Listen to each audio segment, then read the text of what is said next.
Dennis, welcome to the Marketing for Business podcast. Great to be here, thank you. Mate, I'm excited to have you here for a number of reasons. Like, we met each other and you were showing me a photo this morning, 2007. Yeah. We were in Sydney. We were part of Dale Beaumont's, what was it? It was, what book were you in? Secrets of Inspiring Leaders Exposed. Nice. And I was in Secrets of Marketing Experts Exposed. Yeah. And I think we met at the, he kind of had an event in Sydney. Yeah, he brought all those, everyone that was part of those books together for a one-day event. Yeah. And I think we were probably one of the one or two or three Kiwis were there, had it off because all the Aussies were telling us how good they were. Oh yeah. and we just had it off. We started talking about what you were doing with leadership and what I was doing with marketing. Yep. And now what I'm excited about too, though, is you have probably one of the biggest podcasts when it comes to leadership. Yeah, thanks, man. Yeah, it's.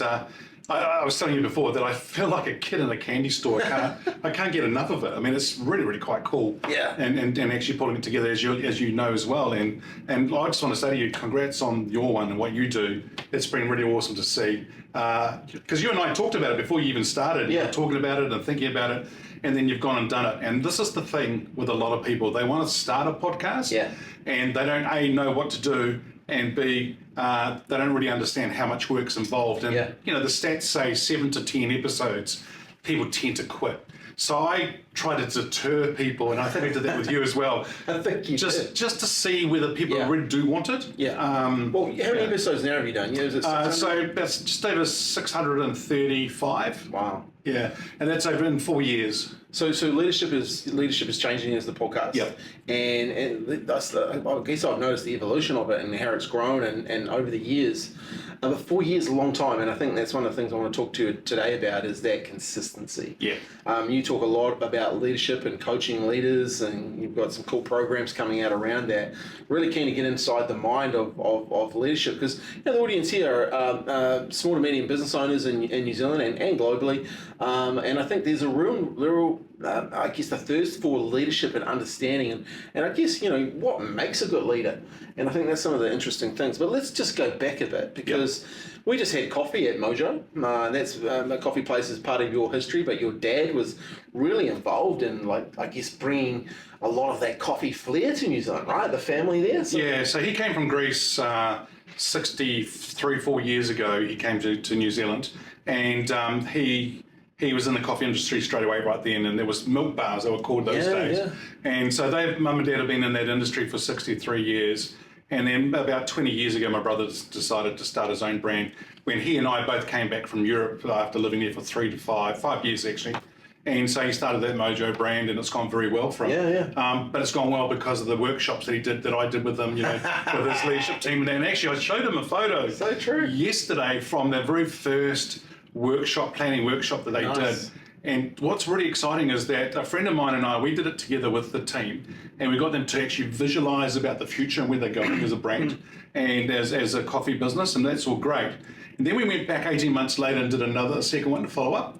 But we bought the flip charts out from 18 months that first workshop. And then they ticked off everything except for one thing. Wow. And the one thing was global domination, right? Yeah. And so that's up against Starbucks. That's pretty hard. But the thing that actually really came evident to all of them was that their thinking was too small. Oh, wow. Even 18 months before that, right? Oh, wow. And so for a lot of leaders today, or a lot of business owners, and whatever you're doing, I always say to them, are you thinking big enough? Yeah. And it's not that you're dreaming so big that you're just airy-fairy stuff. It's about where can it go? Because I think we are limited by our thinking. Yeah. So how do you think? How do people think bigger then? Because that's a real interesting thing. When you're looking at something, you probably think, wow, probably could never do that. Yeah. 18 months later, you look back and go, well, why don't we think bigger? But right at that moment, that's the thing that you're thinking about, right? So yeah, well, when you're in the midst of it, you're right. I mean, you're trying to cope. Yeah. You're trying to get across the line, get things done. But I think that I always talk about, you can go to a stationery store and you can get either A4 size or A3 size sketchbooks, where people do chalk and pencil sketching. And I always say to people, just take that and go and sit somewhere and just write mind maps, pictures, numbers, whatever's the right thing for you, and just keep thinking about where you're wanting to go. Because if you have that end picture, that image, that vision, then you can stay focused on that vision and that image, Yeah. And that's what you're aiming for. However, what we tend to do as humans is we tend to reason with ourselves, or we self-doubt and, oh, we can't do that, or what will people people think? Well, hey, here's a clue. They don't care about what you're doing. They're not thinking about you. No, exactly. So just keep going, and who knows where it's going to take you going forward. But keep revisiting over time, so then you can keep growing. I like that, going and getting a big clear piece of paper and start writing and thinking about what is it that you actually want to do, what is it that you're trying to or wanting to happen, and, Nice. and I think lots of times we as people just don't do that, right? We just go from day to day, and I'm probably been guilty of that as well. Like I like to think I'm, visionary a wee bit, but probably not enough. Like never got a big piece of paper and gone, you know what? And just let those ideas go, because in the day your phone kind of pick your phone up. And I was doing some stuff in the States a couple of months ago, and the guy who was running this workshop, he got everyone to put their phones in a like it was like a kind of a safe on the table. Oh my God! Like even I was like, oh, when are we getting that back? It shakes, to do it. But these 26, 7-year-olds were like physically going. Like 2 hours, it was like really freaking out, They probably feel like they're standing there naked, right? Yeah. But so if you're going to do that exercise, I would recommend not taking your phone as well, and like just get free. Yeah. And what the other thing is, I talk about the blank canvas is really where you're wanting to go, and then how you use all sorts of different things to bring that blank canvas about where you want to be in 2 years, 5 years, 10 years from now. But you know what? It's a bit like in the book Think and Grow Rich, or even Bob Proctor also talked about it. That if you can think about most things today, even the pen you've got, the watch you're wearing, and all that came from an idea that was in someone's mind. Yeah. And then it transformed into the actual product, right? But it all started with the mind set in the mind, and it started with that one idea, and that's what we're talking about. Yeah. Coming up with these ideas. That is pretty cool when you start to think about things, like you look around and go, that was someone's idea. Yeah. Someone actually thought about that and created that. Yeah. And I think it's real kind of refreshing when you start to think about that, what is possible for you, because if someone did that, well, you could do something, right? Yeah. Like whatever it is. Hey, you've got this concept around match fit, and I really want to talk to business owners about this, because I think business owners need to get match fit, and part of that is obviously the thinking. But talk me through match fit and how that plays out, and how does a leader play that out in their business or in their role? Well, we're living in a world that's just fast-paced, ever-changing world, right? It seems to be getting faster and faster. A lot of it's been driven by technology. Yeah. It's also by us as humans. We're wanting things quicker. Yeah. And as you said about the phone, people can go directly straight to something. Totally. So that's all that side. So it's driven by that. But I think a lot of us as leaders, as entrepreneurs, whoever it is, I call everybody a leader, right? So when I say leader, it's everybody. We all face things, and we all go against headwinds, or we've got stress. There's overwhelm. Yeah. And a lot of them don't know how to cope with that overwhelm. No. And so I say, look, there's a few things we need to do. If you think about sport as an analogy, let's think about, say, rugby as an analogy. When a person's playing at an international level, they have to be match fit. They have to be able to do the whole 80 minutes, right? Yeah. But if they get injured and they take time out, they don't bring them in straight away for the full 80 minutes again. They bring them into club games, regional games, and then into the international 20 minutes, half or 40 minutes, one half, true. And then the other way. So they slowly bring them up. What they're doing is they're building them up to be at that level where they're high performing and they're actually at their peak.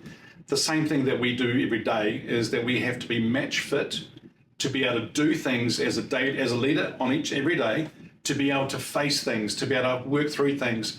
People are looking at us as a rock, to be part of us, to show direction and things like that. But you can't do that if you're not match fit. Yeah. And there's sort of three areas that I talk about in match fit. One is around the mindset and making sure that that's all good. Number two is around fitness.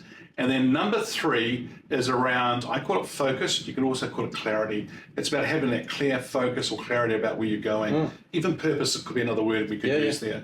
But if you've got those three things in place, then that's mindset, fitness, and clarity, focus, purpose. Then you can actually you do know where you're going, and you're going to be at the top of your game. Yeah. So from a mindset perspective, then what does a leader do to become match fit? What do they need to do? Maybe even to need to build up to that to be match fit with a mindset. Because I really believe mindset is one of the keys that separates you from just being average to really growing a business is my. It really is the difference maker, right? Yeah. And it is actually really amazing how that works. So the way I look at it is I think it comes down to our thinking, because your thinking shapes your results is the way I say it. And the thing is that if you are thinking about your thoughts, you've got your thoughts, what you do is the actions or the behaviors, and then you get the other word is get, it's the results that come out of it, right? Yeah. So to get different results, we have to change our thinking. Yeah. And for a lot of people in business over the last few years, it's not been easy. No. And so for a lot of them, they've had to think about their mindset.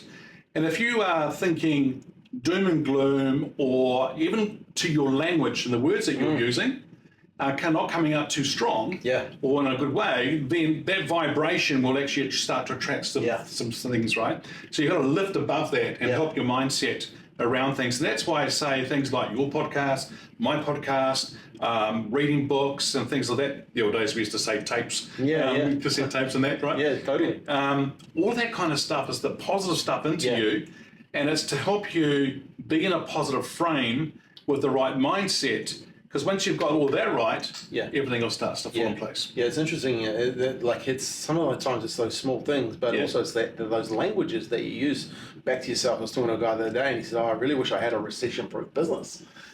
And I said, mate, I just said to him, he didn't like it at the start, but then he kind of got where I was going with it and understood it. And he said, mate, I wish you had a recession-proof mindset. Like your business is your thinking. Your thinking has got you to where you are, right? You're wishing for something. You look and this is really interesting. What can you control? It's like, can you control the economy? Can you control the interest rates? Can you control what happens in America? Yep. There's all these bunch of things that you're thinking about that you can't control. And from a mindset perspective, that's kind of not helping your business, because you're not going out there making the sales that you should be, because you've bought into a whole world of thinking and thoughts, and which has led to what you're saying, and he was like, oh yeah, and he said, what do I do about it? I said, obviously start listening, getting other thoughts, Well, even just the word wishing. Yeah. That is, and then I think there's two other words that some people use as well, which is trying or hoping. And I'm like, no, you don't hope, you give people hope. Yeah. But the other one is the trying is more about, it's not about trying. So if he says, I wish I had that type of sort of mindset or that type of recession-proof business you want. Okay. Well then, I have a recession-proof business, or we're building a recession-proof business. It's a little bit different thinking and a little bit different language. So I wish. Yeah. My team, if they listen to this, they'll crack up, because one of my pet peeves is the word try. And that was something I'm going to try and do it. And I said, cool, try and grab this pen, and I'll go to grab it and I'll move it away. And and I was like, you don't try. You either do or you don't. And I'm okay if you don't want to do it. That's fine. But like, if you're going to work in a high performing environment, like, we're not trying. Yeah. We're doing it. And Scott, the thing here is that a lot of this is easy for you and I to say, but not always easy to do for some people, right? And it's not like it's bang straight away, it's done. So it's a bit like going to the gym. You have to build that muscle. The mindset is like a muscle that you have to keep working on, to keep developing it, to move forward. Now, I just said the word have to. Do you have to? No, you don't have to do any of this. No. But it depends on where you want to go in life. Yeah, and that's the thing too. And that's what it comes down to. Your third one is around that focus, clarity, kind of purpose thing. How do you kind of help people with that? Because especially with purpose, I think it's a really big one. Getting clear on and what you want to do. How do you, apart from obviously doing all that writing, how do you help specifically leaders get really clear on that? Well, one thing I noticed with a lot of leaders is that they think they have to do this thing because that's what everyone's talking about. And I go, let's not complicate things, right? Let's keep it simple. And also, if I was to ring you at 2 a.m. to say, okay, meet me here, and because it's going to be towards your purpose, your focus, or your why. Yeah. And if you're not clear about it, you're going to go, oh, no, I'm all right. It's a bit winter, it's a bit cold, I'll stay in bed. So it's about how strong is this? Yeah. Or if you are going through some times a little bit hard for you, this is about going back to that why, that purpose, that clarity, that focus, to really help you lift your game and lift yourself out of that mud, out of that area in the weeds, to help you move forward. Yeah. And if it's very strong and very clear, then you know what you're doing. wow, it's going to be very hard to stop you. I was thinking just then as you were talking, my 2 a.m., right? So ours is to educate, to influence, educate, and inspire growth together. So it's one of the reasons we do the podcast, right? Because we want to inspire people. We want to educate them and kind of influence by giving value in advance, right? That's why we do it. That's why if you said to me, hey Scott, we've got to get up at 2 a.m. to go and do a workshop on this, I'll be there. Because I want to inspire, I want to educate myself so I can inspire other people and help them grow. Which is, I really get it. Get it deep. And I guess when you talk to people who have that kind of same thinking and purpose, it's really cool to be around them, right? Yeah. I mean, I talk about embracing change and navigating the journey to go towards success, right? That's what, and I empower leaders to navigate that journey to success. But that's one thing. The other thing, this is the purpose of clarity for me, is the island in Greece that my dad's from. I was given, there was 13 grandchildren. I was the third equal. And what I mean by equal is my dad came to New Zealand, my uncle went to South Africa, and they both had their first child on the same day. Wow. Which was pretty cool. Yeah. So, and my cousin and I, she and I were the first ones, so we're third equal, but we're both the first ones named after our grandparents. Oh, cool. And so as a result of that, I have his nickname and all that sort of stuff too, which is all good. Now, the thing here is that he gave me, when he passed away, a little hut thing for me to build a house if I want to in the future and things like that. So one of my whys, the why and purpose and things like that is to travel the world, speaking, facilitating, coaching, and working with leaders around the world, business owners and things like that, and then being able to go to that island, enjoy the house, maybe even bring clients to the island, retreats and things like that. But going to that island is time out. Because when I go to that island, I feel like I'm floating on air. Nice. I get really energized. Yeah. But I also can become creative. Oh. And how we're talking about the podcast, a lot of this is about content creation. Yeah. It's about being in an environment that's going to help me be more creative. Yeah. So for people finding where they like to go to be that person, right? And what they're trying to create. I like what you're thinking there, and that's pretty cool to have something that special. I like the story behind that too. One thing we talked about before as well is building a brand as a leader. Like what is, because and I think this is a really important conversation to have from a business owner's perspective. What is it that you want to be known for as a leader? Yep. And like personally for me, my leadership brand is useful and helpful. I want to be seen as someone who educates and inspires and growth together. How does someone build that brand, and what should they focus on there? Well, as you know from marketing, it's the know, like, trust, right? Yeah, totally. Around a product, around a service, and around a business. It's the same as a leader. Do they know you? Do they like you? And do they trust you? Trust is a big thing right now, and it always has been, but it's huge. So I think the brand, and the question is, what kind of leader do you want to be known for or remembered for? And so as an example, on a tombstone, they have the year you were born, a dash, and the year you died. Yeah. And it's the dash is the big thing. That's when your whole life happens, right? Yeah. So I say to people, when you go into a role, you don't actually own this role. No. You're a custodian of this role. True. So you're here for a period of time, and you're here to leave it better than what you got when you came to the role, and then for you to move on. So what are you going to do in that dash, and how do you want to be known for as a leader? What's that brand? Nice. So behind closed doors, what are people saying about you? Yeah. And you can keep it very simple to sort of keep focus and things like that. But I think at the end of the day, the big brands around the world, the McDonald's, the New Zealand's, all those brands are huge, but they're all known for around their symbols and their logos. Yeah. So what's your logo? Yeah. Or what are you known for? That's the key thing. I like it. Yeah, and I think that it also comes down to your values, that purpose and so forth. But it's about how you bring that all to life. Yeah. And so if you don't live it on a daily basis, or even behind closed doors, you're not living those values, then it's not congruent with you and also with life. Yeah. and it doesn't work out well. So you've got to be very clear on where on what you want to be known for as a leader. I like it. Like for me personally, when I look at know, like, and trust, I've broken it down into 3 areas, and known is about your character, right? Yeah. So I teach businesses when you're looking to create content. Okay, when you get known, what character trait? So I created a hashtag years ago called Celebrate Your Victories. And I created this hashtag because I wanted to get known by someone who celebrates victories, you know, and you would have seen my posts, and people now tag me in on those posts when they've had a victory, right? It's good. And people celebrate their wins. And the thing is, I'm dead against the tall poppy syndrome. I think you should celebrate success.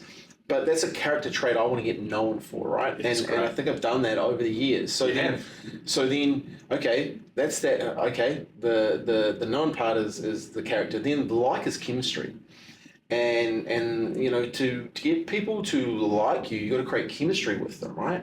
So I always say I remember going and talking to a lady once, and she was a real estate agent, and I said, you know, tell me about when you get like a listing. What happens? You know, what's a kind of a perfect environment? She goes, oh, I'll go in the house and I'll have a dog.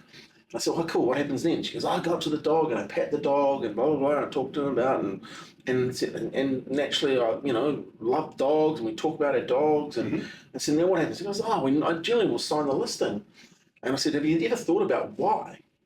And she goes, no. And she said, well, because dog lovers like dog lovers, right? Yeah.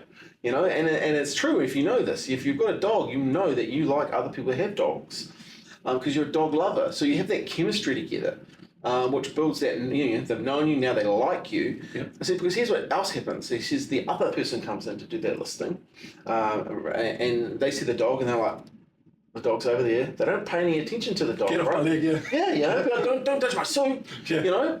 And that gives off a chemistry between, right? Yeah. So when you're, I said, you need to use that in your marketing, because you'll attract more people that have dogs. And it's real simple, but it works, right? So know, like, and trust. And then the last one is that, well, that trust is around credibility. Yep. And I always say today, get caught in the act, doing what you want to do more of.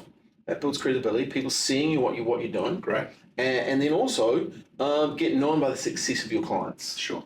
You know, and I think in a world that we live in today, you must be getting known by the success of your clients, because people, and that's a brand as a leader you should build. Mm-hmm. I reckon that's kind of and I talk to people about this, and people are like, and then they'll come back to me and go, now I get what you're saying. Yeah. Because no one, like, and trust, when you do all this and you do it on video, it speeds up your business. Yeah. Well, I think just the fact that you're doing this podcast has actually helped your brand and credibility, because they've got to know you more. Yeah. They get to hear your voice, the way I talk about it. So we'll talk about the voice thing in a minute. Yeah. But I think it's that voice of impact, the voice of influence is really important. The other thing too is the like and the know. The lady you talked about, the example with the dog. People don't care about you until they know that you care about them. Totally. It's such an understated thing. It is, isn't it? Yeah. Yeah. You know? And she's showing that she cares, you know, about them and their dog, which is really precious, right? Yeah. And it's one of those little things. And the coolest thing is, the lady, she wasn't doing it intentionally. She was doing it because she loved dogs. Yeah. You know? Well, that's the other thing, is the authentic piece. So if you're trying to do that and it's not authentic, people can see right through it. Yeah. Yeah. What we call the BS rater goes up, and they can see it. What I'm noticing is that a lot of organisations today, in Australia and New Zealand, we tend to do it. In other countries, they'll see the person not being authentic and they'll pick up on it, but they won't say anything. Yeah. In New Zealand and Australia, we call it out. So there's a difference, right? Yeah, true. And so you've got to be authentic. Yeah. Yeah. What about, you know, I do appreciate that when in New Zealand we will call people out on it, and I think that's really, really important to do that. You talked about voice. What is that you wanted to talk in there, like when it comes to leadership? So, you know, we talked about before about the fitness and so forth. A lot of that is about health as well. And for me, I went through a health scare a few years ago, whereby here I am speaking, facilitating coaching around the world in my global role when I was working for Hewlett-Packard. But I left about 7 years ago and started my own business called Leading Change Partners.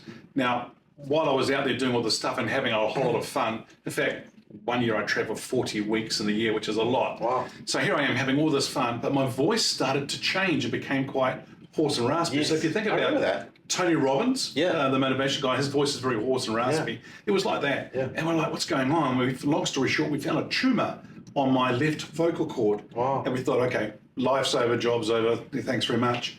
When they found it and they removed it, it came back as being benign. Oh, wow. And it was like, wow, I've been given a second chance in life. Yeah. But for me, it was about my voice being heard. Nice. And a good friend of mine in South Africa actually said to me, Den, don't die with the music still in you. Oh, beautiful. And I was like, well, and I still get goosebumps when I say it. But what he was saying to me was that you've got all this content, or you've got all this information, or you've got the ability to ask really good questions in coaching and to help leaders, business owners and all that move forward. So don't die with that music in you. Help them get it out there. Yeah. And so that's one of the reasons why I started the podcast. Nice. Because it's my voice journey about my voice being heard. Yeah, nice. So when I interviewed you on the podcast, it was about your voice being heard. Yeah. But also what we're doing is the listeners, the people watching things and things like that, they're starting to develop their leadership voice. Yeah. And so for me, a lot of people find that their voice of influence or their voice of impact isn't very strong. And what do I mean by this? That people go to a meeting and they say something and no one hears it. Yes. And True. you go like, oh. And then 2 minutes later, somebody else in the room says exactly the same thing and everyone goes, great idea. Yeah. And they go, what the heck? Yeah. And it's about having that voice that is heard, but is also influential at the table. Nice. I like that. So creating your, I guess, your ability to speak up and be heard, right? Yeah. How do people do that? Because I find that can be really confronting for a lot of people. So what's some steps to making sure that you do get heard? I guess one thing that came straight off the bat from me is like, do what you say you're gonna do. Yeah. I think that's a lot of times if you one of those people that say you. Like, do a podcast and you do 3 episodes and then you don't do any more, right? Yeah. You become known kind of a wee bit as that person. So when you do speak, people probably don't put as much emphasis on it. People thought that I wasn't going to even succeed in doing the podcast. They were writing me off straight away at the beginning. And I didn't know this until I got to episode 50. And then my wife said it to me. She says to me, do you realise that this and this? I went, no. Yeah. So first of all, I didn't listen to the other people, so it was good. Yeah. But to go back to your question about how do you get your voice heard? Well, I think the thing here is for you to actually plan and prepare. It's not just what you say, it's how you say it. Yes. Is very important, getting that message, that thought across. But there's so many times that people want to ask a question or say something, but they don't have the courage to say it or to do it. And I just keep saying to them, be prepared in your thinking. Now, there's a whole lot of people in the meeting or in life who are very analytical, or who are the introverts, who are thinkers. Yeah. And they're trying to get a word in, but all the extroverts are talking and saying a lot of, are you an extrovert or introvert?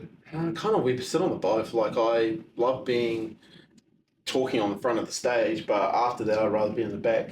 Yeah, I'm the same. Yeah. Yeah, so it depends on the situation, right? Yeah. So I say that a lot of introverts, well, you'll see the introverts not saying anything in a meeting, and they're trying to find a space to get their point across. Yeah. But when they do say something, it's meaningful. The room stops, or it's meaningful, or it has weight, value, right? And that's the thing. So for a lot of people, we need to draw them out to say things.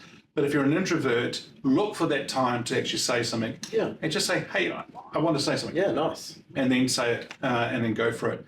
Look, there's no dumb ideas and there's no dumb questions. Yeah. Just, it's better off to say something. I think that's really interesting because we do a lot of high performance reviews and with clients, they'll come in and 90-minute strategy session and then I'll put reports come off the back of this and all this sort of stuff goes on. But I'm sitting in the meeting sometimes and you're dealing with some business owners and they'll say a few words and I'm thinking, I have no idea what they're talking about. And I'm now just ask, hey, can we just stop there for a second? Because I don't have a clue what you've just said, what that means. And they're like, oh, it's this, and this. And I'm like, oh, now I get it. And then I'll have a meeting afterwards with my team. And I'm like, did you understand what they were talking about when they said that? They go, no, I'm really grateful that you asked. I said, well, I am grateful that I asked too, but I need you to be brave enough to ask as well. Great point. You know? Yep.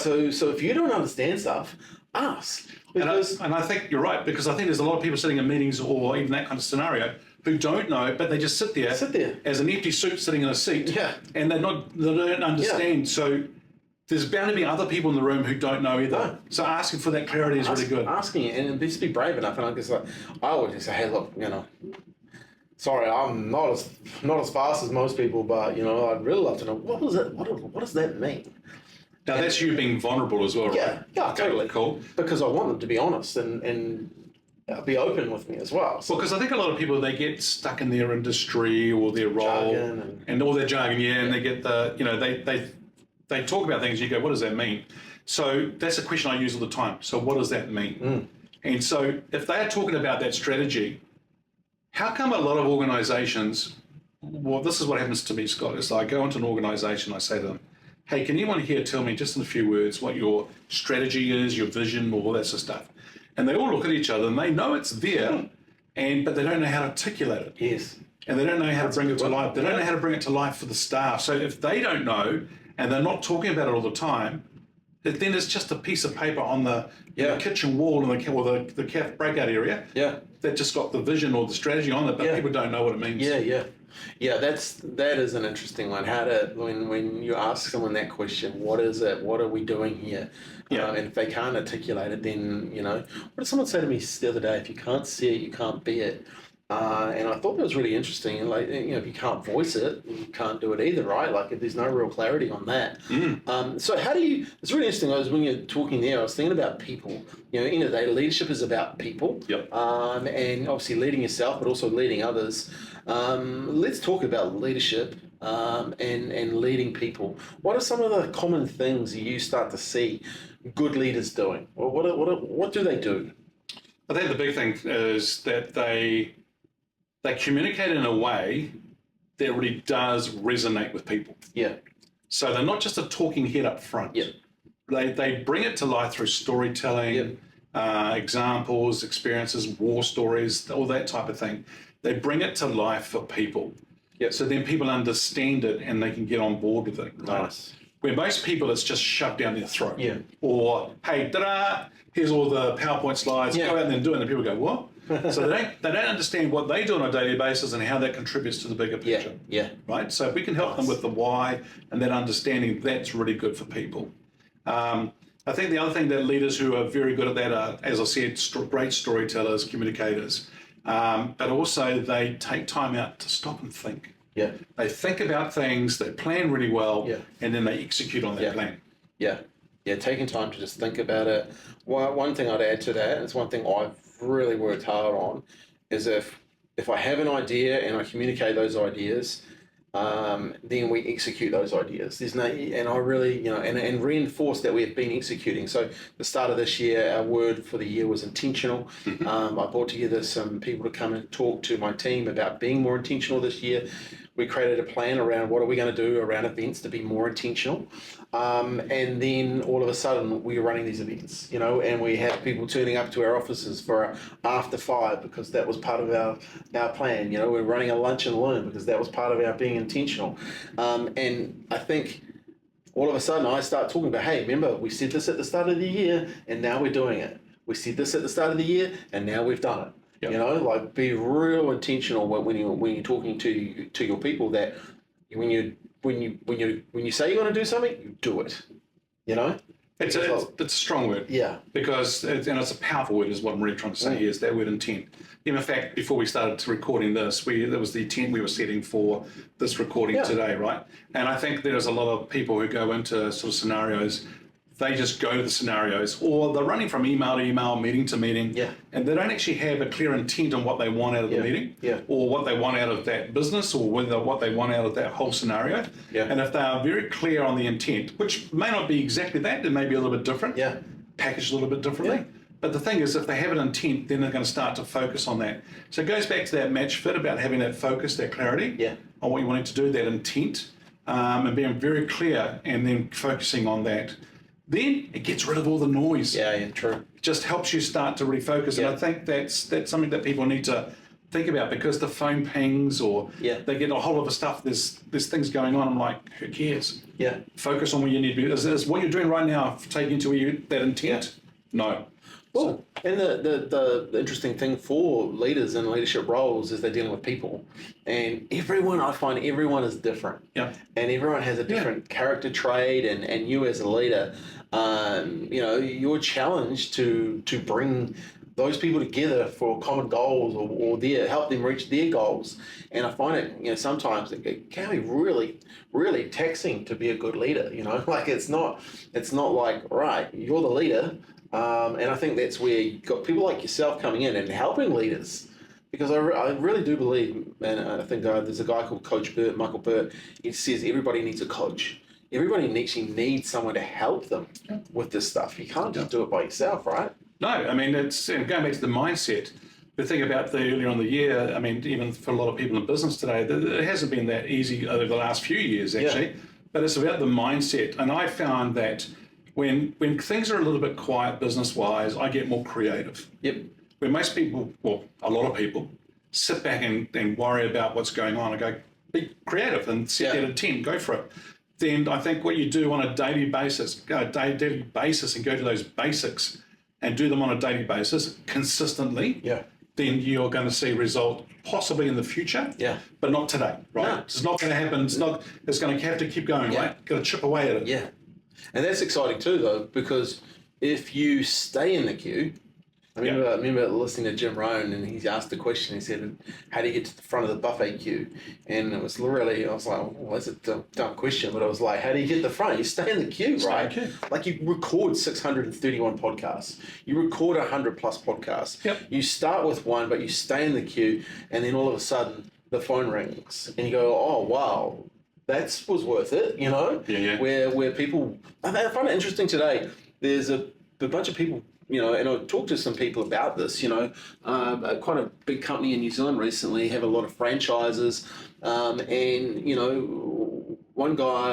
franchise has been going 17 years, grown the business, hugely successful, only just now putting in a general manager, right? Another franchise been in it 2 years and wants to put in a general manager. And they just haven't done the reps, but they want what that guy's got. But they haven't done the reps to get to where that guy's got. I find that interesting too. It's kind of like a phenomenon. People want what these people have, but they don't want to do the reps that this person's. How do you coach people there? What's the? Well, I think that they do have to go through certain things, and there's some people I work with at the moment, and I've noticed that one of them who's fairly new to leadership thinks they've got it all. And I'm like, you've got great attitude and things like that, but you know what? They are missing some of that fundamental stuff of building that experience, building that foundation, building those war stories. And maybe they need to borrow other people's war stories to help them. Nice. But you know what? I think they need to do that. They've got to go through, as you said, the reps to get there. Yeah. Now, for some of the generations we're looking at today, some of the younger ones, people are thinking about, the young generations just want to go to the top straight away. Or they just want to do things. And I go, actually, what they're looking for is some very strong leadership. Yeah.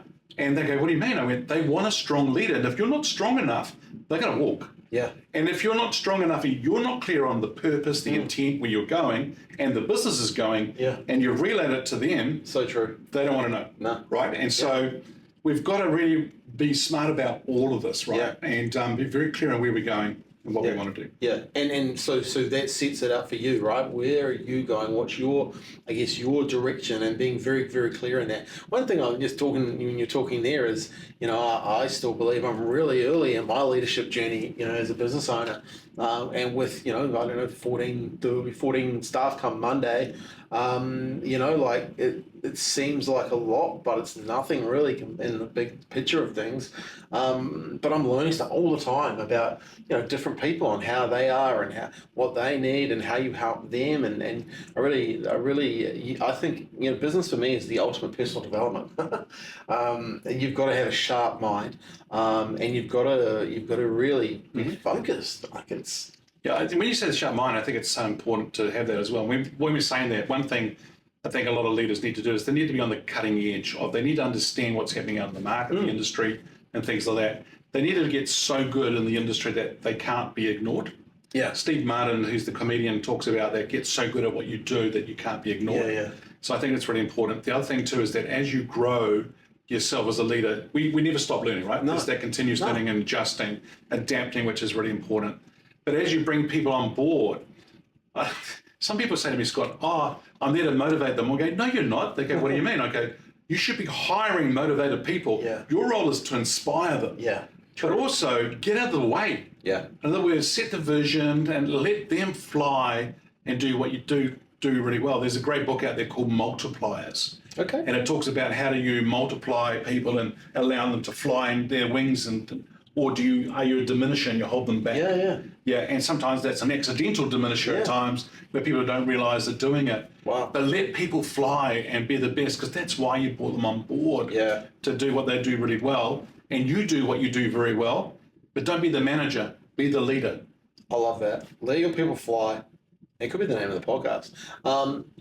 Let your people fly. What are some of the keys to doing that? Because I really believe this. Like, I've seen the opposite side of when you, like, I'm in my heart of hearts, and people watching this will know this. I employ good people, get out of their way, give them the boundaries that you have. But when I talk about that, core values. Let people know that there's core values in this organization, and we will hire and fire on them. And here's what they are, and we live them daily. They're not only on the wall, but they're in our 9:15 meetings, etc. And have a purpose, have a mission. So, what are some of the things you recommend when it comes to letting your people fly? Because I think it's one of those keys to success in a business. I think one of the big ones is ask, don't tell. Yeah, nice. And what do I mean by this? Is that the number of times you might sit with them one-on-one. Yeah. You said before, you give them the guardrails is the way I call it.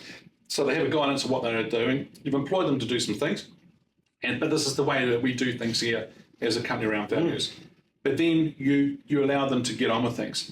I think we steal the learning experience away from too many people. Oh, nice. So here's an example. You and I are going down the road to watch the latest movie. And as we're going down, we see a friend of ours who says, well, you two go, and we go, I'll be off to see this movie.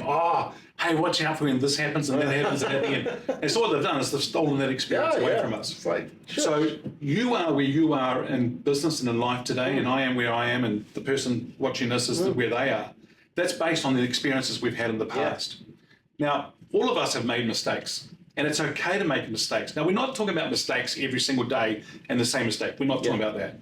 But if you have a learning environment and for people to grow and move on, that's good. Yeah. Number two, when I say ask, don't tell, ask them questions to get them to tell you where things are at or what's happening and things like that. Because if you're the one that just keeps telling them all the time, then what do you need them for? Yeah, exactly. One of the best things I've ever done is one-on-one kind of performance reviews is there's an agenda, but you as an employee, the team member, you bring the agenda.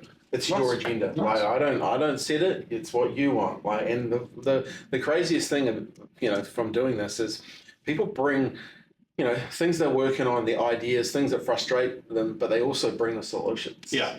And then so that's a great idea. What are we going to do? Like, or what are you going to do? Sorry. And they're like, oh, well, I'm going to do this, this, and this. So I'm going to get this person to help me. I'm like, great.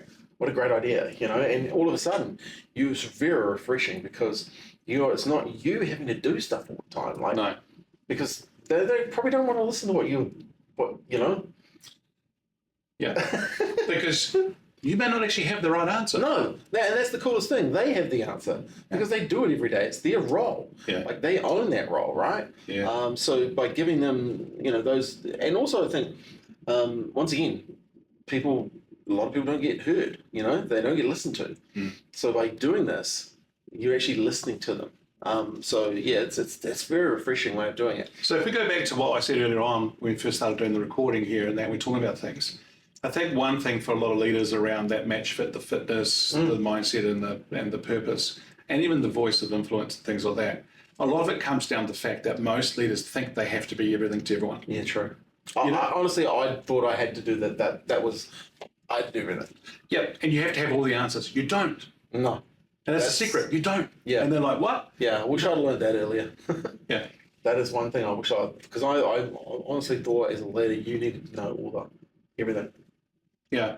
And it's okay not to. Yeah. But there's the ego or the vulnerability, and I don't want to show that I'm not capable or weak and things like that. It's not about that. It's about the fact that, okay, you might not know. So even that question you asked that client around the strategy. Yeah. Tell me, I don't really understand. Tell me a little bit more. Yeah. Their customers probably don't even understand what they're saying, right? So then, and this is what I love about kids. Yeah. They just see it so simple. Yeah. And they just say it in a few words. And sometimes I think just ask your kids and they'll tell you. Yeah, yeah. So true, right? Like, and explaining things simpler, especially in marketing. Most people are too confusing. So, having that ability to explain something in a clearer language, really helps people understand what you do.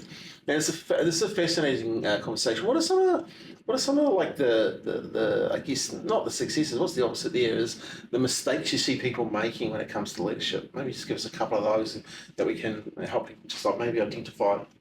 I think one is, as I just said before, about they think they need to know everything. Yeah. So I understand you don't. So then if you don't, then what do you need to do to find out things? And I think the big thing here would be ask really good questions. Yeah. Right? Go to the sources, find out where it's going, that type of thing. The other thing I see is that they're all running from that email to email, meeting to meeting. They're overwhelmed. In fact, some of them are not very nice to live with. Yes. So they go home with a lot of these problems and things like that. Yeah. And so there's all this chaos. So then how do they calm things down, but put it in a way that's going to move them forward and drive that impact in a good way? Yes. So it's about, I think they don't take time out to stop and think. Right. And so if they did that on a more regular basis, consistently, then they can think about things and pull their sort of thoughts together. That's really interesting because I mean, when we had breakfast this morning, you were talking about that. So you've got a bit of a program for this. And I think this is a really interesting time to bring it up because I think this could be one of the keys to actually really helping you grow as a person, but as a leader, taking that time. So talk me through that process of what you got there. So what I did is that over time I found, well, before I go there, I love buying domain names. I don't know why, but I just love buying domain names. In fact, I was in Florida and we're at a conference and we're just sitting there with some people having drinks and that, and we're talking about ideas and that. I'm on my laptop, I'm buying domain names. It's really quite cool. Yeah, I ended up with 130 domain names. It's like crazy. Good. So we've brought that down. But one of those domain names that I bought was around the Success Hour. And so what is the Success Hour? After working with leaders for 25 years around the world, what I've noticed is that taking time out to think, they don't do it.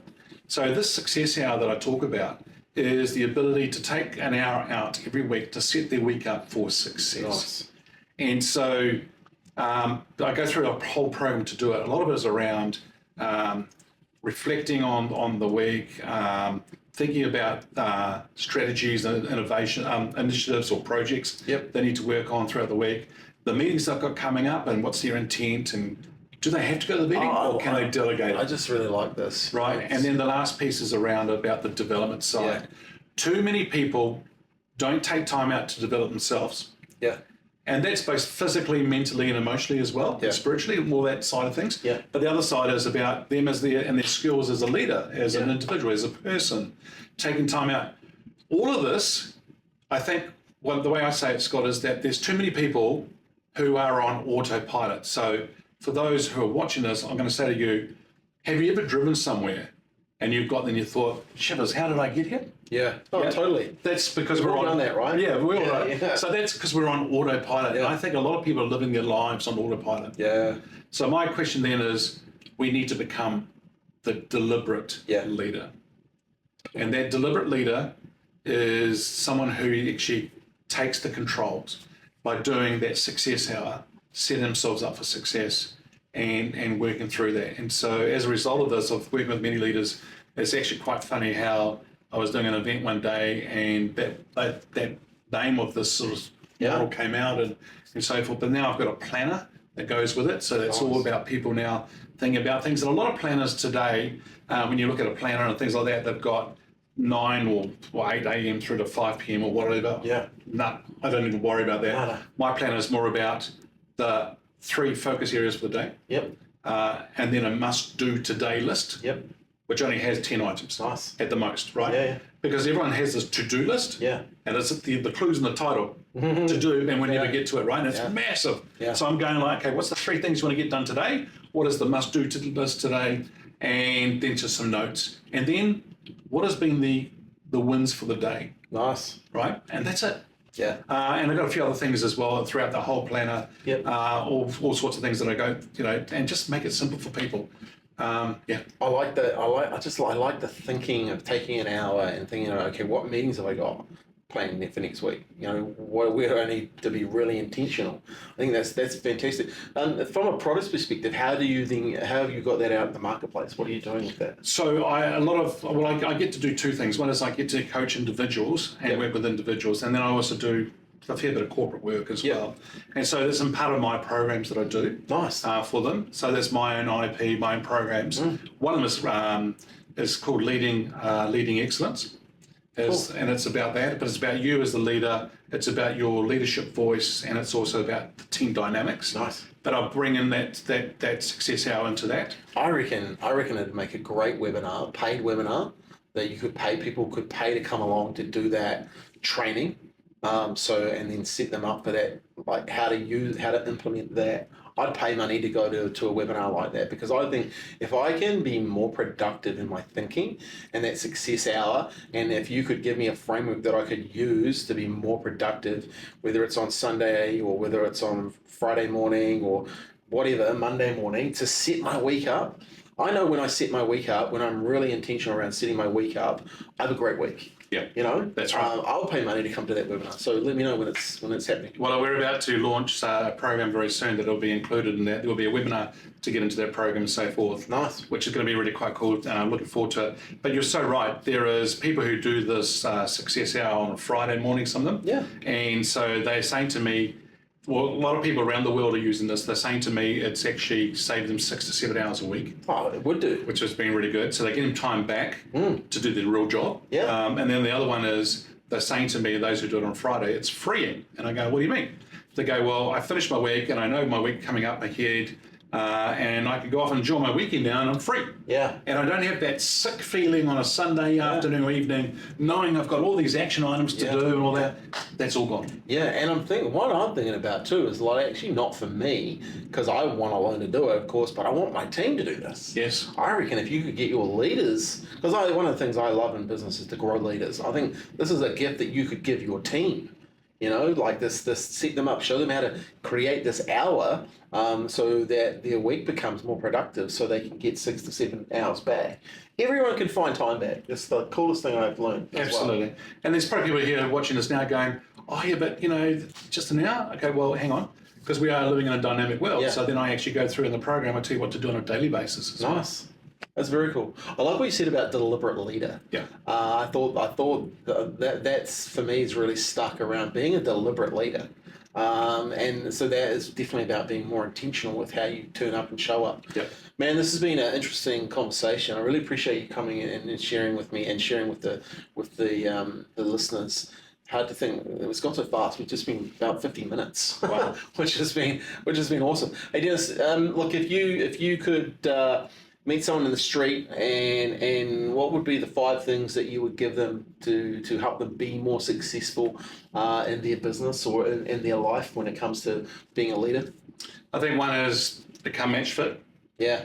And be honest with yourself, right? Yeah. So I think maybe to start with that one. Number 1, be honest with yourself. Number 2 is match fit. Become that voice of influence. Make sure there's excellence within you and your business. And then the last one is to be that deliberate leader. Yeah. Yeah. So like I love that honesty part. Like sometimes you just have to go, hey, this is where I'm at. This is where I am, and be vulnerable enough to ask for help if you need the help. Yeah. And if you are going to do that and you are there, just know it's okay to ask that question. Yeah. And just know, okay, where you are, it's okay. Yeah. It's just, where you are. Now you can do something about it. So I think a lot of it is that if you're in denial, it ain't going to help.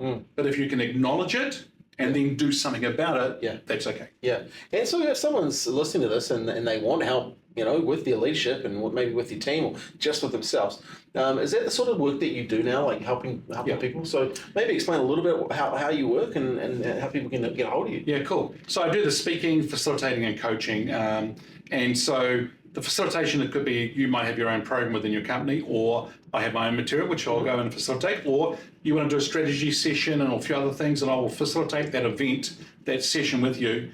And sometimes I'm going to ask you those questions to really help you think where you're needing to go, right? Yeah, what you want to do. So there's that side. The coaching is either one-on-one or it's what I call group coaching. So I work with intact teams. Yep. And so I'll go in and work with that team. We may do a half day, 1 day, 1 or 2 workshops with the team. Yep. Lay some foundation, and then I continue that actually coaching afterwards with them as well. As I said, we're about to launch an online program because I have leaders around the world going, I want to come and do some work with you and things like that. And so I'm like, there's so much of me and so much time. Yeah. So I'm going to do that. Yeah. So we're going to pull a program together. It's about how you transition either into a bigger role. Okay, we'll cope with the role you got, transition to a bigger role. Nice. Or you may want to go over and start your own business or buy a business and things like that. Or you may have been made redundant as an example and you want to go off, because people get made redundant, I find that a lot of them struggle. Yeah. And I'll tell you how they struggle. Their whole identity is around that title, around that organization, around what they've been doing. And so helping them through that is really good. So empowering leaders to have that high performance, but to go to new levels and be successful about what they do. Nice. So they can just do really well and bring some great stuff to people around the world. Nice. How do people get hold of you? So they can either go to my podcast, listen to that, Leadership is Changing. Nice. Or go to my website, leadingchangepartners.com. Email me, dennis@leadingchangepartners.com. Nice. And also, you love LinkedIn. You're on LinkedIn as well. On LinkedIn as well. Yeah, I love using LinkedIn. I always see your posts coming up, which is fantastic. And obviously, you have some really cool guests. I know you wouldn't have a favorite, but what are some of the Scott Wilson. what are some of the cool people that you've interviewed? Like as far as Yeah, I mean, episode 1. Well, when I launched, episode 1 was like wow, and that was he just came out of New Zealand as the CEO, and now he's our Prime Minister, right? Oh wow! So Christopher Luxon was in episode 1. I've had leaders who are coming from large corporates, who are others who are entrepreneurs. There are people who are Olympic athletes, Nice. from a sporting background, community leaders. One guy that I interviewed, Adam, he was brilliant. It was more about, him and his family have got a moving business. But what they realised is that when people are moving houses, they're emptying their fridges and sometimes they're throwing the food away. Oh wow! So what they did is they set up a business to take that food and go and give it to the hungry. How good! Yeah. That's so good. What a how good is that? Hey, so here's the thing: you need to go check out Dennis's podcast, because if you're a leader, look, I believe success leaves clues, but so does failure. So you need to learn from people's war stories. You need to learn from people's success stories. So if you're wanting to grow yourself as a person, go and check out his podcast, listen to them, and look, tag him in a post, tag him in a post on LinkedIn, and just let him know that you're listening, and share it as well. So man, I really appreciate you being here. Appreciate our friendship. It's really cool to see that photo this morning of the times. 2007. I said that was when the iPhone came out. Amazing. So it's been a blast. So I really appreciate you coming on the podcast. So here's the thing. I want you to go check out what Dennis is up to. Go and see his websites. We've got all the information on the show notes and on the website here. Go check it out. But do me a favor. Share this podcast with someone who needs a bit of help with their leadership. Because we need more leaders in this world, and we need more people being brave enough to step up and be a leader, because they can really help change the world and what we're doing. So as a business owner, if you're listening to this, make sure you share this with your team, and make sure you share it with another business leader. So until then, as always, have fun, take action, and we'll talk again really, really soon.